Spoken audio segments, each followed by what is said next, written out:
Ibang klaseng FF, Janine kasama ulit si Echo sa muling pagsasama-sama ng Quezon Cast. Exciting balita para sa mga tagahanga ni Janine Gutierrez at ng Quezon Cast.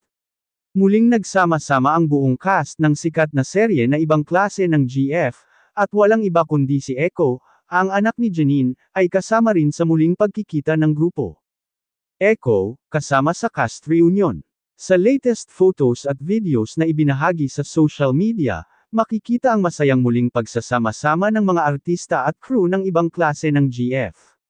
Isa sa mga highlight ng reunion ay ang pagdalo ni Echo, na tila lumalaki na at nakikisalamuhan na rin sa mundo ng showbiz. Marami ang natuwa at nag-react sa pagkakasama ng ina at anak sa event na ito, na nagpapakita ng malapit na samahan nila kahit abala sa kani-kanilang mga buhay. Janine, proud mom. Hindi maitago ni Janine ang kanyang kasiyahan sa muling pagkikita ng cast at sa pagdalo ni Echo.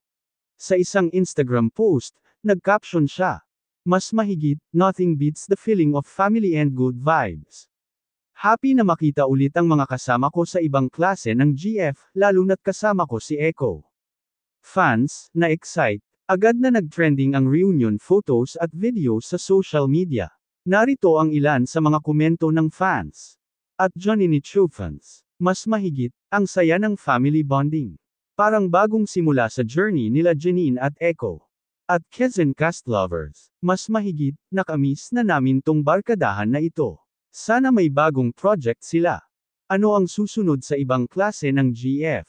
Bagamat hindi pa opisyal ang mga detalye, marami ang umaasang magkakaroon ng bagong season o special reunion episode ang Ibang Klase ng GF, lalo na ngayong muling nagkasama-sama ang cast.